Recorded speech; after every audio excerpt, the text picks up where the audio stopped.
You're watching Forsaken Joe. Don't forget to like and subscribe. Enjoy the story. Let's begin. It played on its own. I swear on everything, I didn't even touch the screen.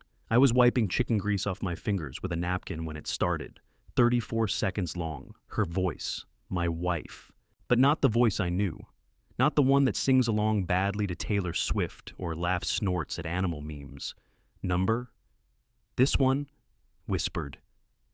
Like she was talking from inside someone else's apartment. Like she was trying not to wake someone up. You still smell like the soap from the hotel. I hate it. I hate that I keep thinking about that room. I fumbled the phone, dropped it straight into the mashed potatoes. The voice kept going, and not once did she say my name. The audio cut out at exactly 0034. Then silence. Then, as if nothing happened, a second message came through. Just 4 words. Don't listen to that. My thumb hovered over the screen for too long. My brain wouldn't connect the dots. Then, right under the voice message, she unsent it. Gone, vanished, replaced by that gray little bubble. This message was deleted. Too late. I'd already heard what I wasn't supposed to hear. And there was one more thing that made my stomach turn inside out. In the background of her whisper, I heard the sound of my own wind chimes from our back porch. I didn't sleep, not even a doze. I laid there staring at the ceiling fan as it creaked, each slow rotation mocking me with that hollow rhythm. I thought maybe I was imagining things, that maybe it was a dream, the voice message, the deleted bubble, her whisper. But when I looked at my call log and saw her name time-stamped exactly 10:48 p.m., right after the message vanished, I knew it wasn't a dream. She didn't call. She didn't text again. Just nothing. And that's what made it worse. Because silence, when you know someone owes you noise, starts to feel like a lie in itself. By morning, the sky was this dull shade of gray, the kind that makes your coffee taste like cardboard, no matter how much creamer you use. I walked into the kitchen, and the first thing I noticed was the back door, unlocked. Not wide open, but not fully closed either, just barely ajar, as if someone didn't want to make a sound slipping through it. Now here's the thing, Emily never forgets to lock it. She's the kind of person who checks the oven 3 times before leaving the house. She locks the bathroom door even when she's home alone. But the back door, left open after a night out? Number. I stepped outside. Nothing seemed off at first. The porch was quiet. The wind chimes hung still, even though there was a breeze. But then I noticed something odd. The chair by the corner table was turned slightly toward the yard. Not a huge movement, but just enough. And beneath it, a faint circle of compressed grass, as if someone had been standing there, watching, waiting. Then it hit me. The voice message, the background sound, the chimes. It hadn't been a memory. It was live. She wasn't in a hotel. She was here. My hands started shaking as I opened her phone tracker. We share it because I used to be a nervous flyer, and she always wanted to know when I landed. I hadn't checked it in months, never had a reason, but last night her location had pinged once at 10:17 p.m. Our backyard, just for a few minutes. Then it went dark. I stared at the timestamp, heart pounding. I didn't know what scared me more, the possibility that someone was with her back there last night, or the fact that she was willing to lie about it straight to my face. And then something even stranger happened. I clicked the audio message again. I had saved it before she deleted it. Screen recorded it out of reflex, just in case. But when I played it back this time, something was different. At the 22-second mark, in the pause between her sentences, there was a low sound I hadn't noticed before, like a shift, a rustle. No, like a quiet groan of an old wooden step, the step outside our bedroom. The one that creaks if you don't step to the left. She wasn't just in the backyard. She was inside, and she wasn't alone. I didn't confront her that morning. I wish I could say it was because I had some clever plan or was biding my time like those cool, calculating guys in movies. But the truth is, I was scared, not of her, but of what I'd see in her face if she lied to me outright. I wasn't ready for confirmation. I wasn't strong enough. I'm still not sure I am. She came downstairs around 9 a.m., hair damp from a shower, wearing the gray hoodie I bought her last Christmas. She kissed my cheek like nothing had happened. Her lips even lingered for a second. I froze. Every cell in my body screamed to ask her about the voice message, about the door, about the sound on the step. but I just muttered something about needing to go pick up windshield wipers. Windshield wipers in July. That's how far gone I was. She said, okay, and went back to making her green smoothie. She even hummed. I left the house and sat in my car for nearly an hour, just staring at our front door. Eventually, I pulled out my phone and started playing the voice note again, over and over. I turned the volume all the way up and listened through my headphones. I isolated every background sound in my head. The wind chimes, the faint hum of what I thought was a fridge. But then, at 17 seconds in, there it was. A barely audible click. Not just any click. The kind the hall closet door makes when you open it too fast and it pops against the frame. When I got back, she was gone. Yoga with Mallory, apparently. I waited for her car to pull out of the driveway before I walked straight to the hall closet. I stared at it for a full minute before I opened it. Nothing jumped out. No dramatic reveal. Just our winter coats, her umbrella, some boxes of Christmas decorations I still hadn't put back in the attic. And then I saw it. Something that shouldn't have been there. A toothpick. Not the kind we use after dinner. A bar toothpick. Black plastic, sharp point, with a red frill on the end. The kind bartenders use for fancy cocktails. We don't even own those. But someone had dropped it on the floor inside the closet, wedged slightly between the shoebox of old batteries and a stack of board games. I stared at it like it was evidence from a crime scene. Because it was. It had no reason to be there. No innocent reason, at least. And that was when the theory formed, slow and sick in my brain. She brought him here. Not just near our home, not just on our porch, inside. Into the place we built together. Into the space where we laugh and eat and argue about which drawer the scissors belong in. And she hid him. That would explain the weird dragging sound I heard in the message. Not footsteps. A quick, clumsy shuffle across wood, trying to hide. Trying not to be caught. I picked up the toothpick with shaking fingers and put it in a Ziploc bag. I don't even know why. Like I was going to take it to a lab. Like this was some kind of TV drama, but it felt like proof. Like the only thing keeping me tethered to reality. Later that day, I checked the trash. Not the main kitchen bin. I knew she wouldn't be that careless. But the small one in the guest bathroom. And buried beneath a wad of tissues and a used razor cap was a receipt. From a bar downtown. 2 cocktails. 1 night before. Paid in cash. Her name wasn't on it, obviously, but the timestamp matched perfectly with the moment her yoga class would have ended. And I could tell by the crease in the paper. It had been stuffed in a purse in a hurry, and that same faint smell was on it. Hotel soap, or maybe I'm losing my mind. But something is unraveling, and I don't think I want to know how deep it goes. The next morning, she left early, earlier than usual. I heard the front door click shut at 6:14 a.m., and for a moment, I thought it might have just been a dream, until I saw the hallway light still on and the faint imprint of her shoes in the welcome mat. She didn't say goodbye, didn't leave a note, just vanished into the dawn. It had rained the night before. Nothing heavy, just one of those slow, sticky drizzles that makes everything smell like asphalt and mildew. But when I walked past the mudroom an hour later, I noticed her shoes were back, and they were still wet. Not muddy, not soaked, just damp, like they'd been walking across smooth pavement or a rooftop. And that's when something inside me clicked. She hadn't gone jogging or to work. She'd gone somewhere close, somewhere nearby, somewhere she didn't want to be seen. I stood in the kitchen staring at those shoes for too long. Long enough that I forgot I was still holding the spoon I'd meant to stir my coffee with, and it clattered to the tile floor. The sound echoed way too loud for how small the room was.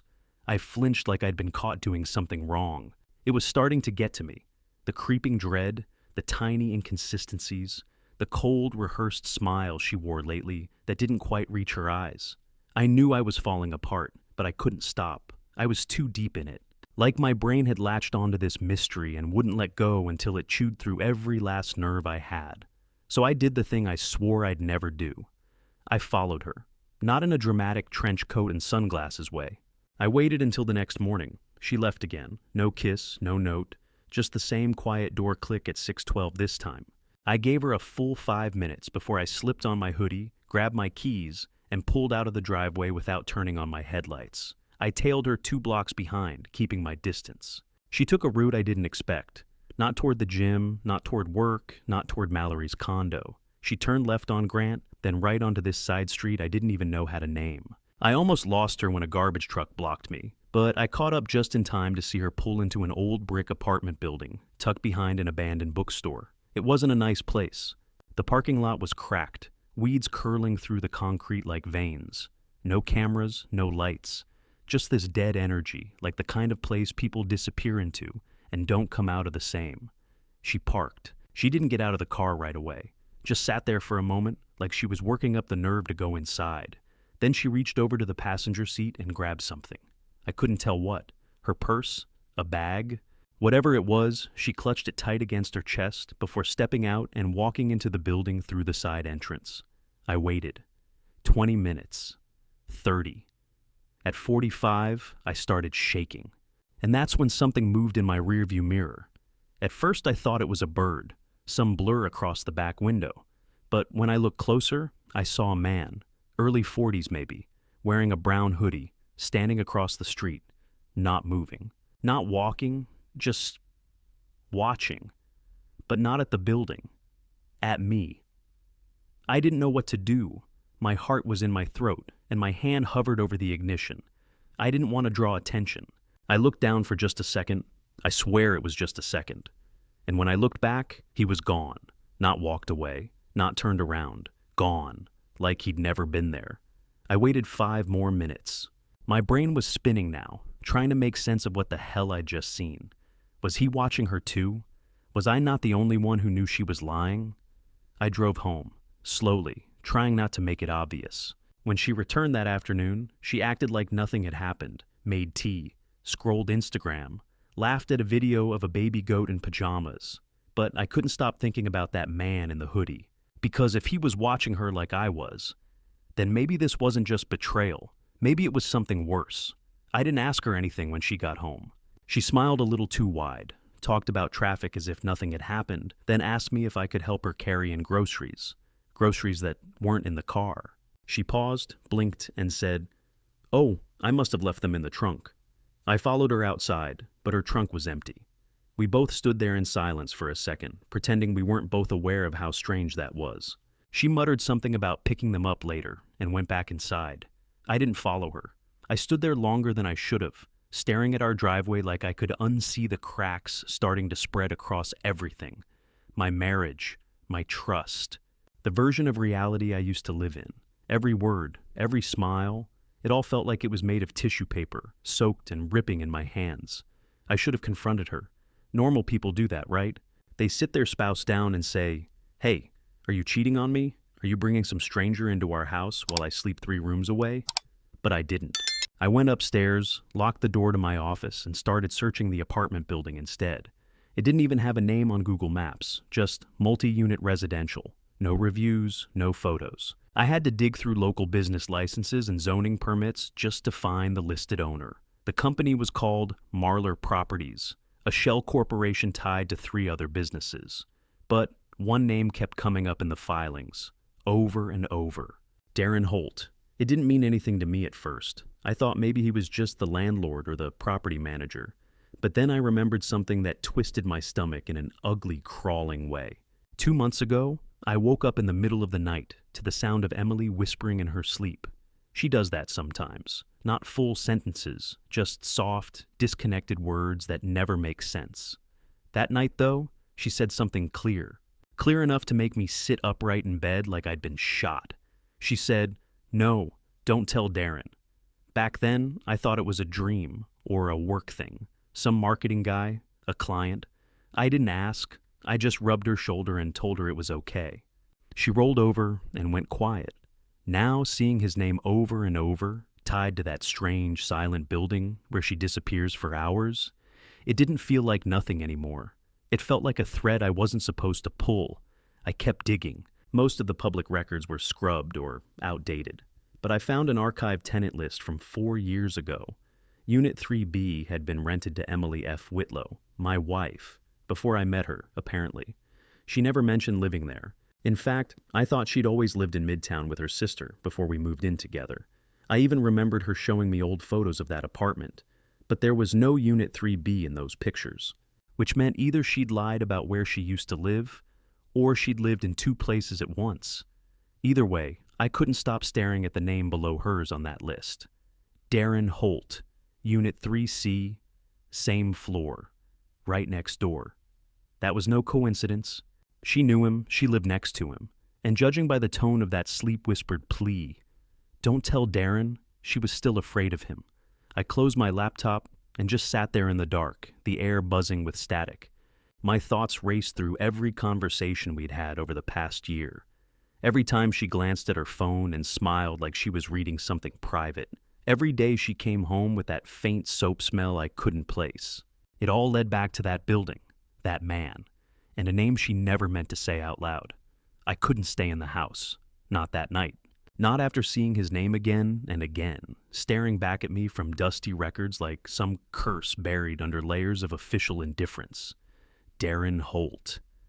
I whispered it out loud to myself just to hear how it sounded, as if saying it might give me some kind of control, some sort of edge. But it didn't. It made my mouth feel dry, like I was choking on someone else's secret. Emily fell asleep early that night. At least, she pretended to. We'd eaten dinner in silence, some overpriced pasta she ordered in, and the only words we exchanged were her asking if I'd seen the charger for her Kindle. She didn't touch her wine. She said she had a headache. I told her I'd sleep in my office in case I snored. She didn't argue. I waited 2 hours, listened to the sound of the shower, the click of the blow dryer, the light footsteps back and forth in the hallway. Then stillness. For a long time, nothing. No movement. Just the occasional gust of wind tapping at the side of the house like it was trying to warn me off. At 12:36 a.m., I left.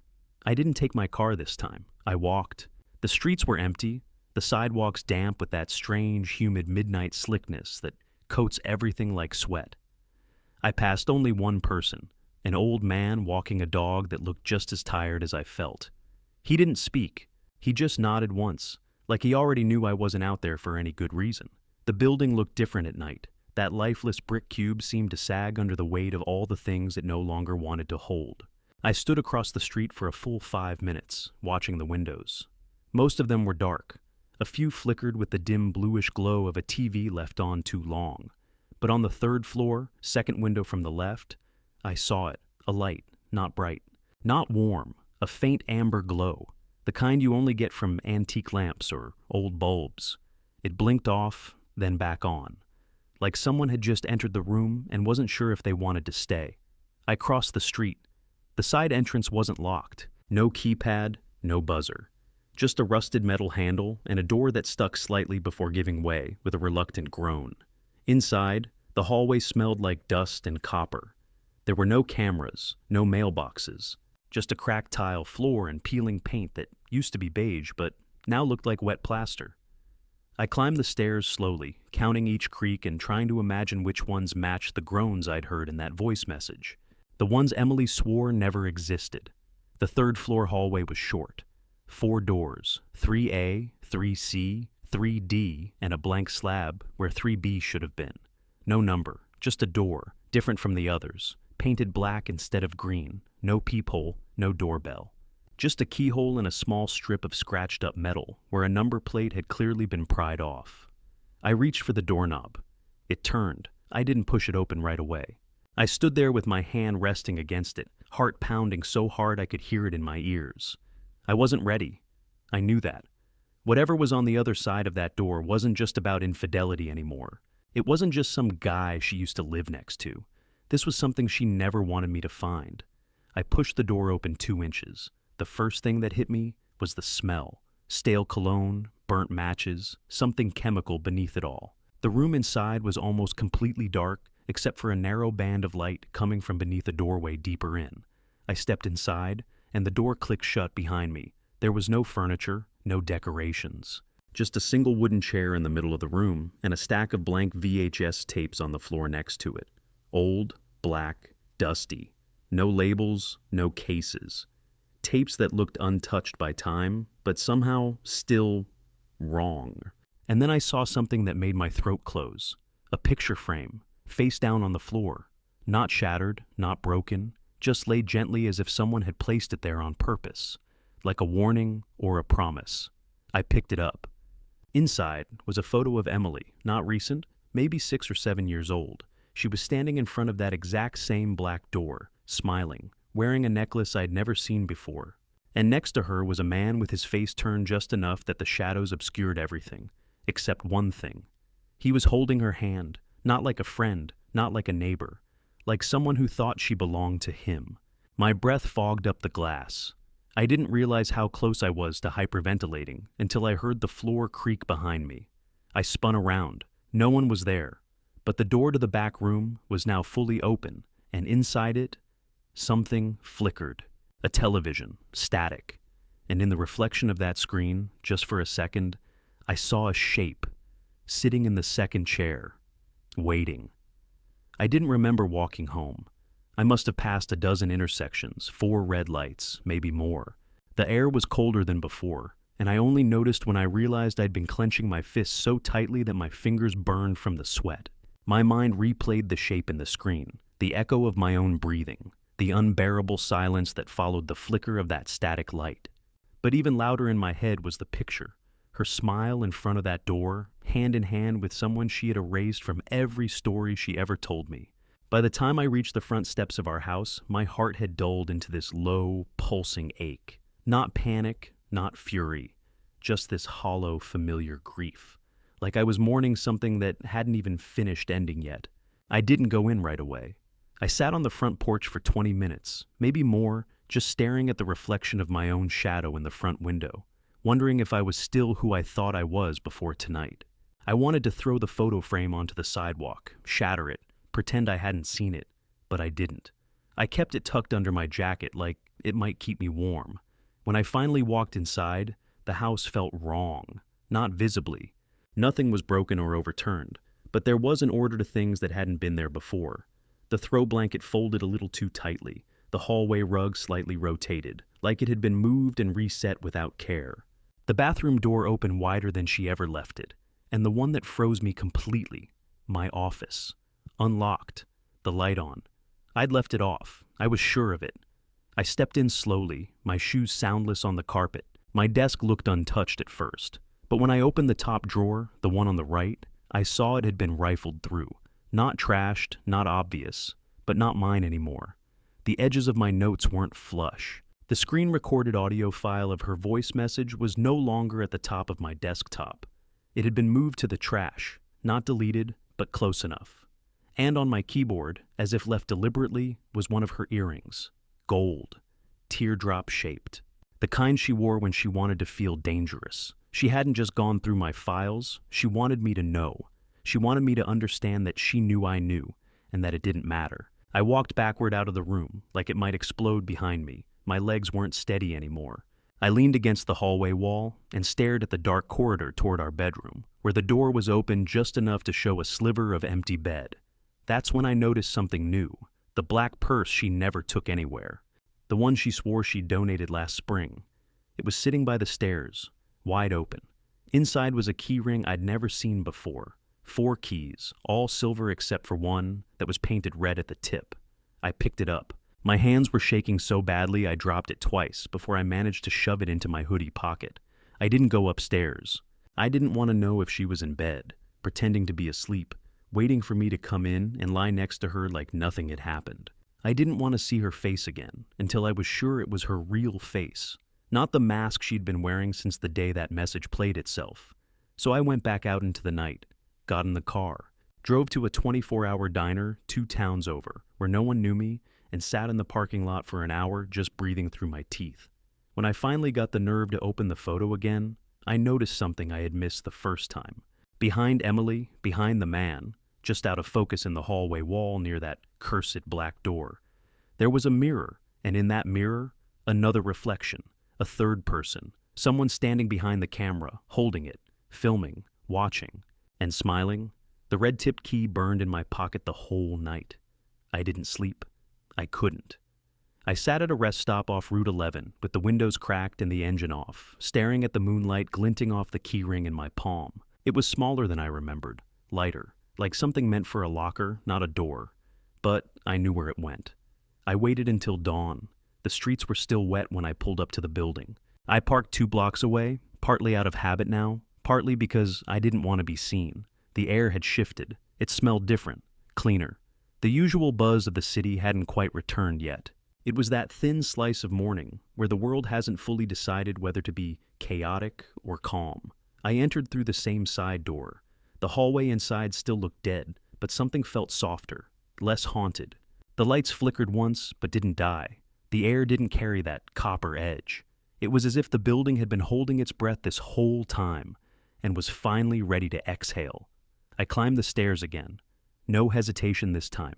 When I reached the third floor, I didn't pause at the blank door. I inserted the red key into the lock. At first it resisted, like something ancient pushing back, but I turned harder, felt the internal click, and the door opened. What I saw inside was not what I expected. There was no flickering television, no shadowy figure, no ritualistic tapes or chilling message scrawled on the walls. It was empty, truly empty. The air smelled like lemon cleaner. The windows were open. The black chair was gone. The floor was polished. A stack of white-painted drywall boards leaned neatly against the far corner. Someone had been renovating, restarting, resetting, but not just the space. There was a note taped to the wall. Nothing elaborate, just a single torn sheet of notebook paper stuck with clear tape. Gordon, I'm sorry. You deserve truth. You deserve better than memory. You deserve to live in the present. I'm letting go now. Please do the same. It wasn't signed, but I didn't need it to be. I recognized the handwriting. Emily's. I don't know how she knew I'd come here. I don't know when she left the note, or why the apartment had been cleared out so precisely, like she was trying to remove every piece of what had existed here before I could confront it. Maybe that was her way of ending it. Without screaming, without confessions, without destruction. Just a quiet erase. I stood in the middle of that hollow room for nearly 10 minutes, expecting to feel something break inside me, but it didn't. What I felt instead was something far stranger, relief. Not because she was gone, not because I had answers, but because I finally understood that closure doesn't come wrapped in a neat truth. Sometimes it comes in the form of an unlocked door and an empty space, the kind where you're finally allowed to rebuild. I left the building. I deleted the recordings. I threw the photo into a trash bin 3 blocks away without looking back. When I got home, the house was quiet. Her things were packed, placed gently by the door. A taxi receipt sat on the counter. She didn't leave a note. She didn't need to. And for the first time in months, I felt like I could breathe in my own house again. A week later, I went out for pancakes by myself, sat near the window, watched people rush past, like their lives weren't about to be split in half. I didn't feel angry. I didn't feel broken. I felt clean. The past had taken enough from me. I wasn't giving it anything else. And for the first time in a long, long time, the silence around me didn't feel suspicious. It felt peaceful. It felt earned. It felt like mine.